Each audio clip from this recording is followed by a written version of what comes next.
So, good evening. Today, let us discuss about the Xi Jinping's visit, the China's premier visit to Pakistan.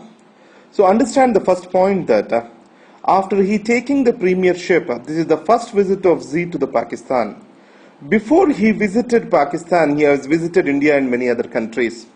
So, initially it came in the international media that Mr. Xi is giving a snub to the Pakistan. But if you can see that, so the latest visit, it has brought with him around $45 billion of investments to the Pakistan. So in this, what are the advantages China is going to get? So it is going to get an access to Gwadar port. And this Gwadar port is at the tri-junction of South Asia, West Asia and Africa. So what is the major advantage of this? The China's dependence on Strait of Malacca for its energy resources is going to come down, and its influence on the maritime trade routes is going to increase. And the second thing is, the Gwadar port is providing a strategic access to Indian Ocean, and the major challenges here are, so the Xinjiang province, which is having the rebels, especially the Uyghur Muslims, who are very active in the Xinjiang province, they will get the higher employment opportunity.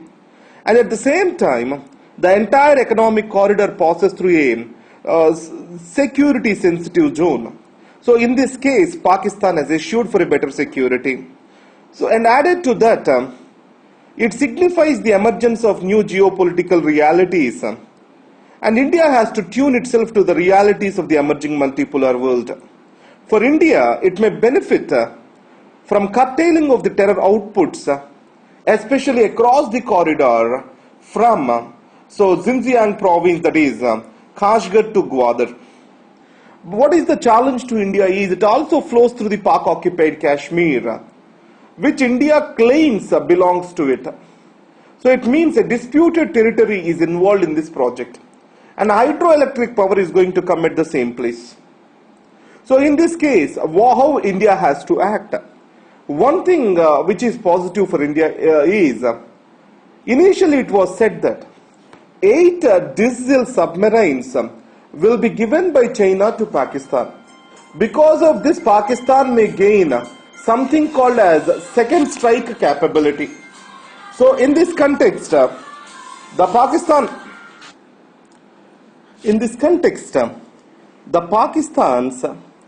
second strike capability for nuclear weapons might increase. But however, I did not see any discussion on these submarines at this stage. But however, if China supplies those submarines, it's a security risk to India. So in this, what is the conclusion? India has to take an independent engagement with China. And the second thing is, India has to balance on one side the engagement with Japan and ASEAN and the US. On the other side with the China, independent of each other. So these relations shall be based on maturity, realism and mutual benefit. So these are the things important with regard to the Xi's visit. Now, let's see the next article with regard to the net neutrality.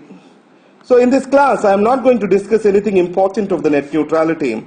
So there is one important point they said is, the TRI's consultation paper says that the net neutrality is leading for the congestion of the telecommunication networks. It is because 10% of the mobile phone users are consuming 90% of the operator's broadband or operator's bandwidth.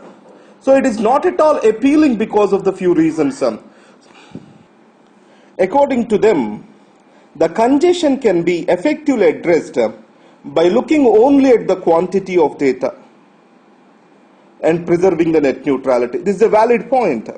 So the argument of the TRI can be countered saying that this particular concept, so the net neutrality does not mean that there is no service differentiation.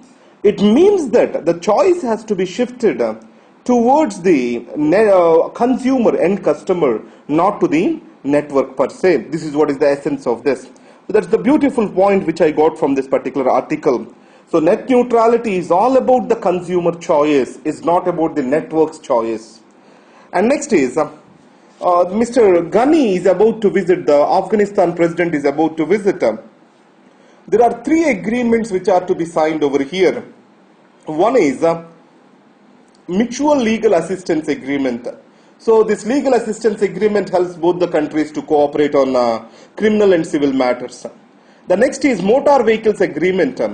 It allows India and Pakistan and Afghanistan to cooperate with each other. But however, unless in Afghanistan and Pakistan sign an agreement which is already signed, India, Pakistan also signs a similar agreement, this will not be effective. It can be more seen as a pressure tactic on the Pakistan. So it provides for a trade between India and Afghanistan transiting through the Pakistan. And the third thing is, Afghanistan is hopeful that a trilateral trade agreement involving the Iran and India soon will be done with. Because we are building the Chabahar port in Afghanistan.